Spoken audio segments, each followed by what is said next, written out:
Matin Première. Midi Kelfat. Il est 7h12, action surprise des chauffeurs de taxi. Hier, coup de sang à Bruxelles, un coup de sang qui a provoqué de nombreux embarras de circulation avec à un certain moment des axes complètement bouchés. Au moins 200 taxis ont ralenti la circulation. Avec nous, Sam Bouchal, bonjour.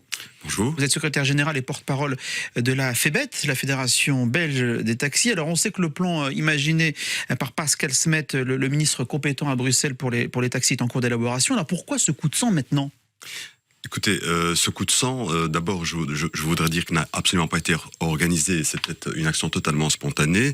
Ce qui a provoqué cette action, c'est un énième courrier envoyé à l'ensemble des chauffeurs de taxi, présentant ce plan dans ses détails et le présentant comme si c'était acquis, comme si c'était fait, alors même qu'une concertation était en cours. Et donc pour vous, il n'y a pas de concertation en fait.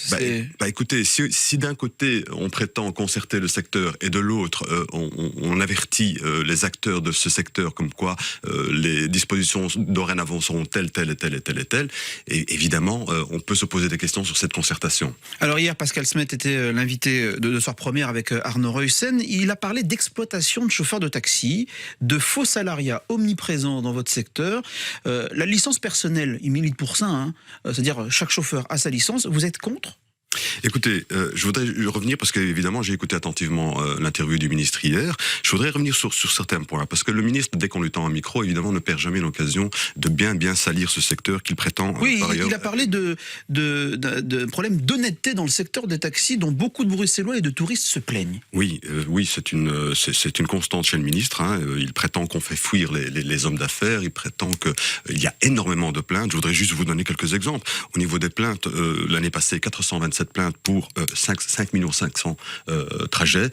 Ça fait environ 7 plaintes pour 100 000 trajets. Imaginons qu'on multiplierait par 10 ces plaintes, puisque tout le monde ne porte pas plainte. Ça ferait toujours que 7 plaintes sur 10 000. Bon, c'est pas parfait, mais voilà, ça c'est la réalité. Il a effectivement dit qu'il y a des problèmes d'honnêteté dans notre secteur. Oui, vous savez, moi je fais pas d'angélisme. Il y a dans notre secteur des problèmes que nous avons supplié le ministre et ses services de nous aider à régler, parce que nous sommes évidemment conscients que ça fait tâche sur tout le secteur. Et donc, je voudrais revenir sur beaucoup de choses qui ont été dites hier et qui sont des contre-vérités. Le ministre nous dit par exemple que le Front commun serait dominé par les employeurs. C'est totalement faux. Je voudrais juste vous donner pas le Front commun, excusez-moi, le comité consultatif serait dominé par les employeurs. C'est totalement faux. Et des indépendants là-dedans. Il y a évidemment majoritairement des indépendants. Il y a la CSC, la FGTB, la CGS qui représentent des centaines de chauffeurs salariés. Il y a les partenaires sociaux et les employeurs sont évidemment minoritaires. Donc c'est encore une contre-vérité du ministre. Alors, vous avez eu ce coup de sang, vos collègues ont eu ce coup de sang hier. Vous avez été reçu par le ministre-président bruxellois. Qu'est-ce qui s'est dit à cette réunion ?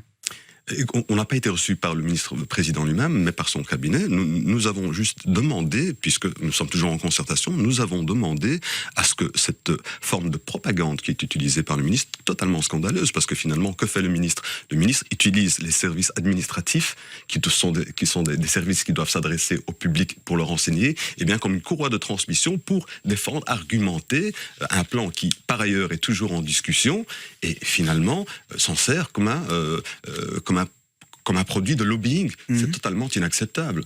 Alors, il évoquait le fait qu'il ne souhaitait pas un système américain, mais il souhaitait considérer Uber comme les autres plateformes, comme Taxi Vert, Taxi Bleu, etc. Écoutez, je voudrais revenir là-dessus, parce qu'évidemment, c'est totalement faux. Si on regarde ce plan, qu'est-ce qu'on y voit ? On y voit que finalement, le ministre nous dit on va mettre tout le monde sur le même plan d'égalité, mais on retire le taximètre, on libéralise le prix, on arrête le salariat, parce que quoi qu'il en dise le ministre, je peux vous le démontrer, arrête le salariat, ferme 700 TPE et TPE. Toutes TPE, très petites entreprises, voilà. Parce qu'on veut nous faire passer pour des grands patrons, c'est évidemment pas le cas. La moyenne des entreprises de taxi ont environ 6 à 7 taxis. Et donc, voilà. Donc, il va fermer donc toutes ces entreprises, mettre 1000 personnes au chômage. Il nous dit qu'il met tout le monde au même pied d'égalité. Il fait d'être tous les salariés des indépendants. Il nous amène au système Uber, c'est-à-dire, je vous le répète, plus de taximètres, plus de feuilles de route. Les prix sont libéralisés et tout le monde est indépendant et travaille pour des plateformes finalement. C'est le système Uber. Alors hier, on a vu que vous n'étiez pas content parce qu'une action des taxis, ça se voit. Vous êtes prêt à renouveler ce genre d'action dans les jours qui viennent? Écoutez, le secteur est à bout. Vous savez, nous, organisations professionnelles, nous avons maintenu tout le monde au calme en les convainquant qu'il faut rester dans le dialogue. Nous, la dernière manifestation organisée par le secteur date de 2015. Nous avons pendant 2 ans tenu tout le monde calme. Aujourd'hui, ça devient très difficile. Et tout ce que nous essayons de faire aujourd'hui, c'est de canaliser, de convaincre, de rester dans le dialogue jusqu'au bout.